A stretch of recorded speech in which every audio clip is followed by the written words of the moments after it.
হয় যদি দুজনে থাকে তে দুজনক লৈ তো আমি কামখিনি আগুৱাই লৈ যাব লাগিব কাৰণ আমি যেতিয়া কেউজনৰ লগত যোগাযোগ কৰিছিলো যোগাযোগ কৰোঁতে কেউজনে কিন্তু মৌখিকভাৱে সন্মতি জনাইছিলে আৰু সেই পৰিপ্ৰেক্ষিতত আমি আলোচনা কৰিছিলো তাৰ পিছতে যেতিয়া আমি আনুষ্ঠানিকভাৱে চিঠি পঠিয়াওতে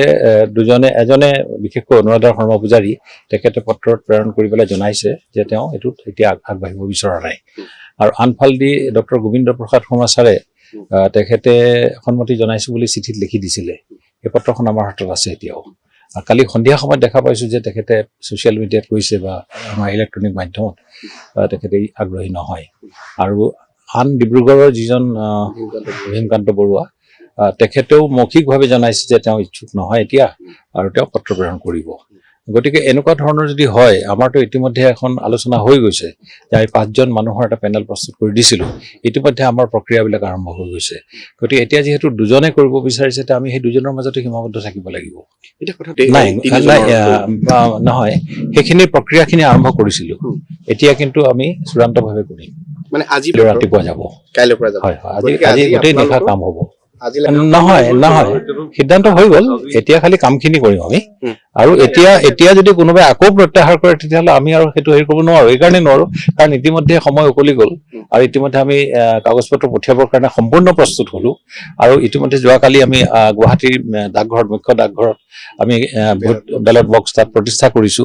আৰু এই প্ৰক্ৰিয়াটো যে বহুত দিনৰ পৰা চলি আছে গতিকে আৰু এই মুৰামুৰি সময়ত আৰু সালসলনি কৰিব আমি নোৱাৰিম না মনোনীত কথাটো হোৱা নাই কেতিয়াও আচলতে আমাৰ 5জনীয়া পেনেল এটা হ'ব এই কথাটো কোৱা হৈছে আৰু এইটো ইতিমধ্যে কাগজে পত্ৰ চাৰিওফালেদিটো ওলাইও আছে না অন্য কোনো কাৰণ নাই প্ৰধান সম্পাদক ধুবুৰীত আছিলে গতিকে তেওঁৰ হৈ পেলাই আমাৰ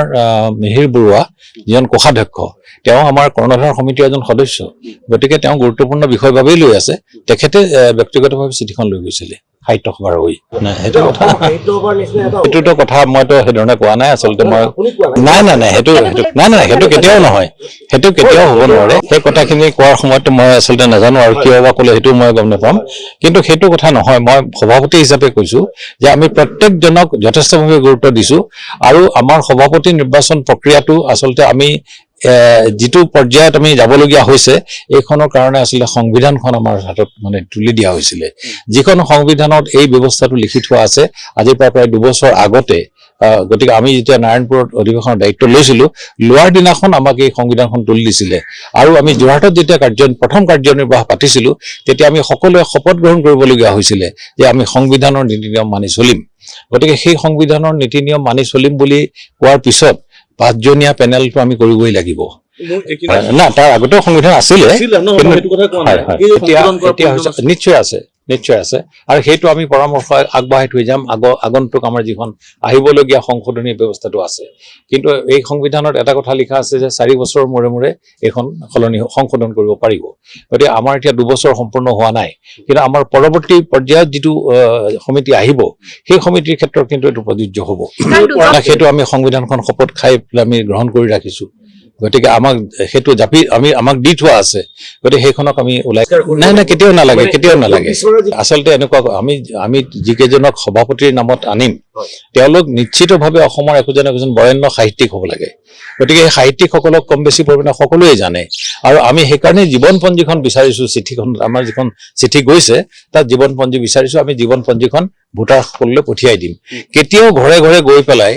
ভোট বিচাৰিবগৈ নালাগে সেই প্ৰথাটো আমি নাইকিয়া কৰিব বিচাৰিছো নাই বহুত কাৰণত বিভিন্নজনৰ নাম অহা নাই আচলতে বিভিন্ন কাৰণত সেই সকলৰ নাম অহা নাই গতিকে অভিযোগো উত্থাপন হৈছিলে আৰু কম বেছি পৰিমাণে জ্ঞাত হৈছিলে গতিকে সেই কাৰণত তেনেকুৱা ধৰণৰ ব্যক্তি অহা নাছিলে আমাৰ তালিকাত গতিকে এইটো আচলতে মানুহ যেতিয়া সচেতন হৈ গ'ল আমি বৰঞ্চ খুব ভাল পাইছো যে অসমৰ জনসাধাৰণ অসম সাহিত্য সভাৰ প্ৰতি কিমান সচেতন আপোনালোকৰ মাধ্যমেদি যিমানবিলাক বাতৰি প্ৰচাৰ হৈছিল তাৰ যোগেদি কিন্তু এটা প্ৰতীয়মান হ'ল যে অসম সাহিত্য সভাৰ লগত অসমবাসী আছে আৰু সেই আছে কাৰণেই আমি সেই সকলোখিনি জানি পেলাই আমি সেই জনমতক শ্ৰদ্ধা জনাইছো। শুধৰণিৰ প্ৰয়োজন আছে, সংবিধানখন সংশোধনৰ প্ৰয়োজন আছে, আৰু সেইটো আমি পৰামৰ্শ আকাৰে এইবাৰ আগবঢ়াই থৈ যাম। আপুনি তাৰমানে নিজে ব্যক্তিগতভাৱে কথাটো নাইকিয়া হোৱাটো নিশ্চয় মই এইটো এনেকুৱা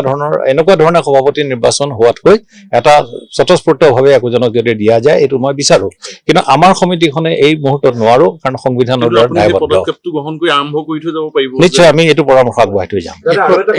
আচলতে কথাবিলাক এনেকুৱা যে প্ৰত্যেককে আমি সকলোৱে জানো দেই, প্ৰত্যেকজনকে আমি জানো, আৰু প্ৰত্যেকজনৰ লগতে আমাৰ ভাল যোগাযোগ একোটা আছে। গতিকে সেই হিচাপত আমি আচলতে প্ৰত্যেকজনৰ লগতে মৌখিকভাৱে যোগাযোগ কৰিছিলোঁ, আৰু সেই আমি এটা